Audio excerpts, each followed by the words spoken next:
I remember back in 2001 actually going to the cinema to see Jeepers Creepers, the first one. Couldn't wait to go and see it. Loved it. Hopefully, this movie is the final nail in this franchise's coffin because Jesus Christ, we're talking about Jeepers Creepers Reborn, the new Jeepers Creepers movie directed by the guy that made Iron Sky.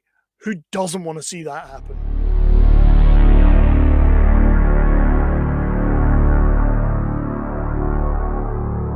Jeepers Creepers, where'd you get those peepers? Remember that? Remember it was stuck in your head for like days after you saw that movie? And then when the second movie came out, it was stuck in your head for days.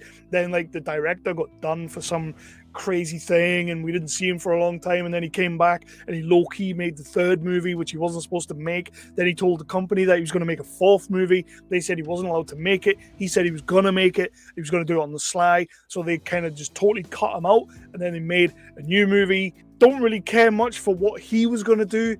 Really don't care for what they actually did. My name is Kevin Halden. This is Nerdly Out Loud, the official channel of nerdly.co.uk, your favourite British home for all of your news, reviews and exclusive interviews. We like to cover everything from the big budget to the low budget to the no budget, with a special keen interest on the lower end of the scale. So where my heart lives, it's where it lies, and it's what I like to promote. Please do go to the website www.nerdly.co.uk. Check out some of the awesome reviews from some of our awesome reviewers, including the Master in Chief, Mr. Phil Wheat. Please do check all that good stuff out. We've got reviews, interviews, podcasts, games, stuff like that. There's loads. There's everything there. So go over there.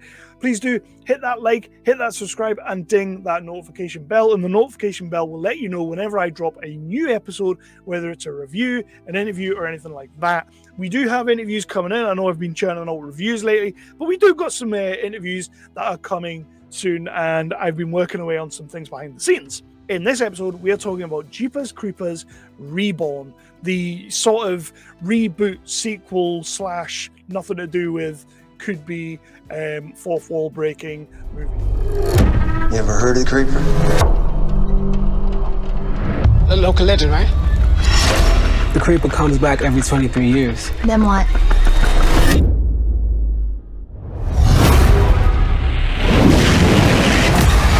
Can't believe I let you drag me to this. This is the Coachella of cosplay. So the movie starts and we kind of redo the start of the original film with older characters. So it's not Justin Long and his sister, it's Dee Wallace and her husband. They're kind of like traveling down the road. The creeper truck starts coming behind them. It's literally almost scene for scene, shot for shot of that first movie, just with all their characters. Because what we are about to establish here is that this movie is set in a world where the Jeepers Creepers urban legend exists, the movies exist, and people have seen them, so they know the story of the creeper. It's terrible. It doesn't work at all throughout the movie. It never works as a storyline. Story beats are terrible. You would think they could make that work, but the whole thing about the original movie was that it was like an old school horror movie. Like in 2001, we were getting like this old school 1970s sort of horror with a supernatural twist, which is what made that movie work. It's why people like Jeepers Creepers 1. It's why people are going to hate Jeepers Creepers Reborn. I don't think many people are going to see this. I think a lot of people will probably stay away from it from fear of having their brains melted by it. We then kick forward and we have a boyfriend and girlfriend duo who are traveling to a place, and when they get there, it's like CreeperCon. So it's like they're going to celebrate the myth of the creeper and other horror legends. There are a lot of other horror legends kicking about. But the creeper then comes to life because that's what happens. Was it like every 23 years or something? He comes back for 23 days, something like that. So he then comes to life, and then the real creeper is out there killing people. There's this whole thing about an escape room where they win this competition, so they end up in an escape room and they have to try and get out, and the creeper's actually there and it's starting to kill people. I don't really know how to talk about this movie. It's just utter trash. So let's just get into the cast and the characters. Let's start with generic actor number 1, Imran Adams as Chase, the boyfriend of the movie, who's a little bit too obsessed with the Creeper and other horror movies. Even gets his girlfriend to dress up as Harley Quinn, which I did appreciate. However, this character is just ass. The main thing about a horror movie is that I like to be able to get involved with the main characters. I like to feel something for them. And if not them, the killer. You know, like, I've got to feel something for someone. Got to feel some empathy so that when these people end up as dead meats, I'm going to actually feel something. But with these characters, with the Chase character, I really felt nothing. The Laine character, they tried to throw in this, like, she's got some sort of like psychic ability or some sort of psychic connection or mental connection to the Creeper. Just didn't care. She wasn't a character I was even that bothered about. We get a couple of characters right at the start of the movie, played by Dee Wallace, of course, as Marie, the old lady, but you don't really spend any time with her, so you don't get time to really vibe on that character. And it's Dee Wallace, who is an actual legend at this point. We meet a whole host of generic characters throughout the movie that at no point did I ever really care about. And that's a problem here. That is a big problem for your movie. If I don't have anybody, not one single character to latch onto, it's going to be a problem for me. So then I thought, I'll latch onto the Creeper. But his skill set and his abilities in this movie are so ridiculously overpowered to the nth degree that I just didn't, and it made no real sense to me. I get it. It's the world outside of the world that they've already created. You've established that this whole thing exists in the real world and this Creeper's here in the real world. But it just didn't gel. Nothing about this movie gelled for me. There's no real point getting into what I did and didn't like, because overall, I just wasn't into the film. I didn't like the vibe of the film. I didn't like the way it felt.